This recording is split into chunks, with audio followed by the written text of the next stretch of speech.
Today we're building on what we talked about last class period, was the trigonometry ratios, the trig ratios, sine, cosine, and tangent.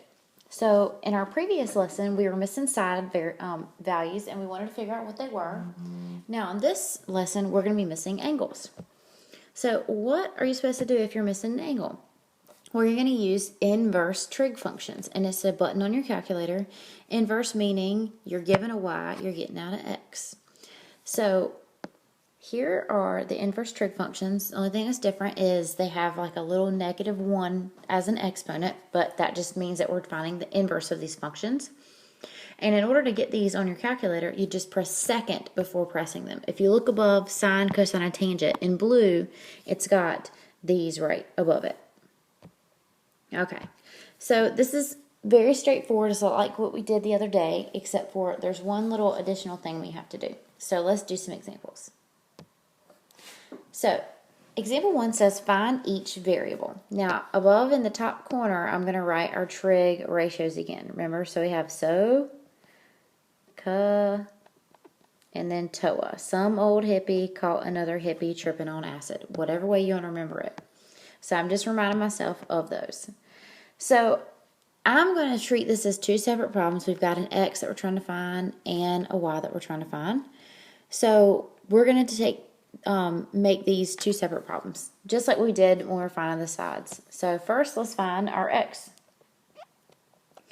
So you always want to take what they give you. They give you 4 and 6.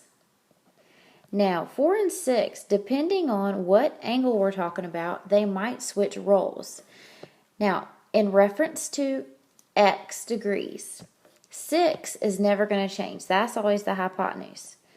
But this 4 here is going to change. Is it going to be opposite or is it going to be adjacent? And it's going to change depending on what angle we're talking about. Now, if we're talking about angle x, 4 is opposite. So next to 4, we're going to write opposite, and 6 is hypotenuse. Remember, that doesn't change. So what trig ratio relates opposite and hypotenuse? Now, if you go back up top, opposite and hypotenuse is sine. So we're going to use sine. So from here, we're going to use sine. Now, we're going to set up the trig ratio just like we've been doing, except for where we put our angle measure normally, we're going to put x because we don't know what it is. So we have sine of x, because we don't know what the angle is equal to opposite over hypotenuse. So that's 4 over 6.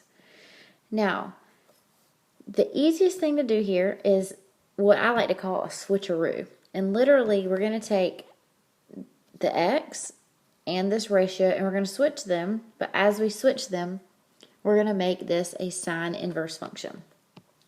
So we have sine inverse, and in parentheses, we have 4 over 6. And that's equal to x. So in your calculator, press second sine.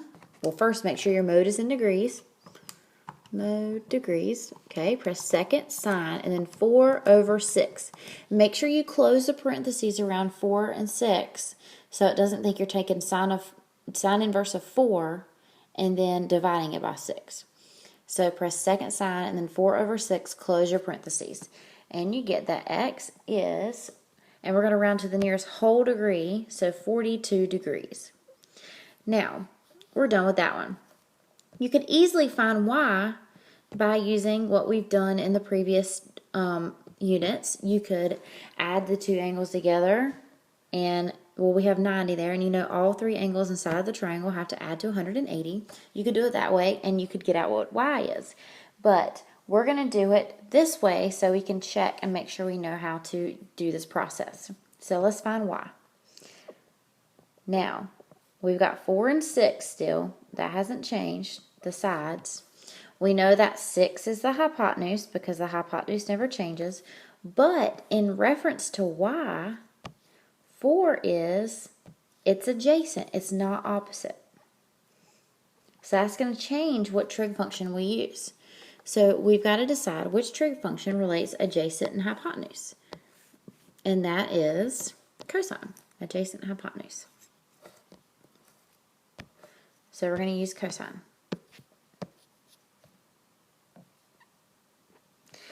So we're going to write cosine of our angle, and we don't know what our angle is, so we write cosine of y is equal to, and we have adjacent over hypotenuse, that's 4 over 6. We don't need the parentheses there. Now, just like before, I just have to do a little switcheroo here. I'm going to take the y and the 4 over 6, switch their spots, and I'm going to use cosine inverse. So cosine inverse of 4 over 6 is going to give me what y is. But make sure when you put this in your calculator, you use parentheses. So second cosine 4 over 6, close parentheses, and tell me, let's see, we get nearest whole degree, we get 48 degrees. And there we go. Let's do another example. So B, we've got this triangle. We've got an x degree and a y degree. We need to figure out what they are. So I'm going to write sine, cosine, and tangent in the top corner again. Looks like a U. Okay. So let's first find out what x is. So we got to use what we're given. So we've got 4 and 12. Now we're not given the hypotenuse here because that would be the hypotenuse. So we need to be careful how we're labeling our 4 and our 12. Remember, it's always in reference to the particular angle. Now, if we're dealing with x, across from it is opposite. So 12 is going to be opposite in this case. And then 4 is going to be adjacent. So 12 is opposite and 4 is adjacent in this particular example. So we have opposite and adjacent. So once we figure that out, we need to decide which trig ratio are we using here. We want to figure out which one relates opposite and adjacent. So go to the top corner of your page. We're talking about tangent here.